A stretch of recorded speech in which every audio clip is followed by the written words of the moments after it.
All right, everybody, rev up your engines. We're about to take a deep dive into the world of refurbishing technicians. It's a career path that a lot of people don't know much about. You got that right. We're using these awesome RoleCatcher.com resources you sent over. They're a goldmine of info. Okay, so we're picturing greasy hands, maybe a wrench or two, but it's way more than that, right? Absolutely. This is high-tech work we're talking about.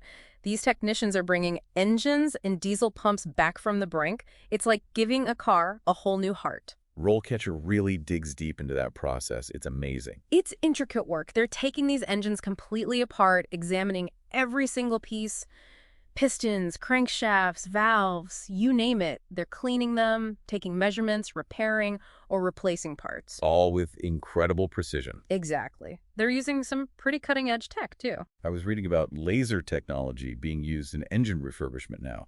That's light years ahead of the old methods. It's amazing how far things have come. And that's what makes this career so exciting. Technicians need to be ready to learn and adapt all the time. Speaking of which, RoleCatcher had a whole section about crankshafts. What's the deal with those? They seem super important. They are. Think of the crankshaft as the heart of the engine. It keeps everything in sync. If it's not refurbished perfectly, the whole engine's performance will be off. Wow, no pressure, right? You could say that again. Lives depend on the work they do. Okay, so let's talk about the work environment for a refurbishing technician.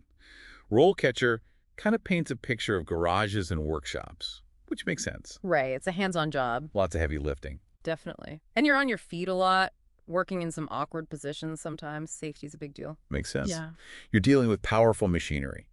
So while the technology's always evolving, you still need that old school grit. But where does a refurbishing technician go from there? What's next in their career? Well, RoleCatcher lays out a pretty cool path. You often start as an assistant, learning the ropes. Like an apprenticeship almost, getting that hands-on Yeah, experience. exactly. But then you can really start to specialize. I mean, maybe you become the diesel injection expert.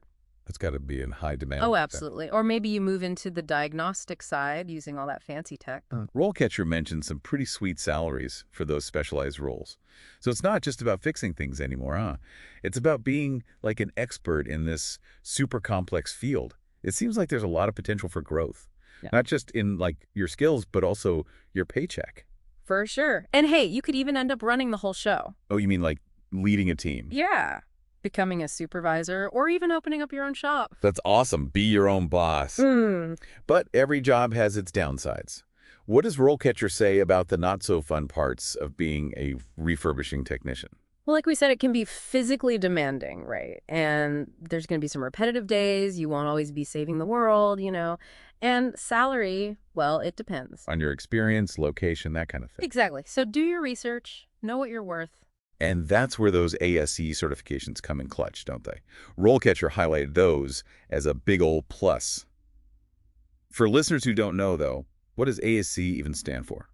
It stands for the National Institute for Automotive Service Excellence. Basically, it's how you prove you know your stuff. They've got certifications for everything. Engine repair, electrical systems. It's like a stamp of approval. Right. It tells employers you're serious about this career. And it shows you're keeping up with all the changes in the industry. And speaking of changes, electric vehicles, self-driving cars, the whole industry's transforming right before our eyes. So what does that mean for the future of a refurbishing technician? Are we all going to be out of a job soon because robots are going to be fixing everything? Yeah, it's like a computer can tell you there's a problem, but it can't always tell you what's causing it, right? You need that human touch. Yeah. Someone who can really look at the whole picture and figure out what's going on. That's what it's all about. Problem solving. And RoleCatcher had a whole section on nailing those job interviews. They had some really interesting questions employers might ask. Oh, yeah, those were good. I remember one that really stood out to me. It was something like, tell me about a time you had a really tough repair job. How did you handle it? It's like they want to know how you think on your feet. Exactly. They want to see your thought process, how you diagnose the problem, how you test different solutions. It's all about showing them you can handle anything they throw at you. And not being afraid to get your hands dirty. Exactly. And don't forget about staying up to date on all the latest technology. RoleCatcher mentioned that too. Right. It's not enough to just know the basics anymore. Nope. You got to be constantly learning, going to conferences, reading those industry magazines, maybe even taking stuff apart in your own garage just to see how it works. That's awesome. So it sounds like being a refurbishing technician is about way more than just fixing cars. It's about understanding these really complex systems, being a master of technology, and having the problem-solving skills to bring those machines back to life. Absolutely. It's challenging, but it's also incredibly rewarding. And as technology keeps advancing, this field is only going to get more interesting. For sure.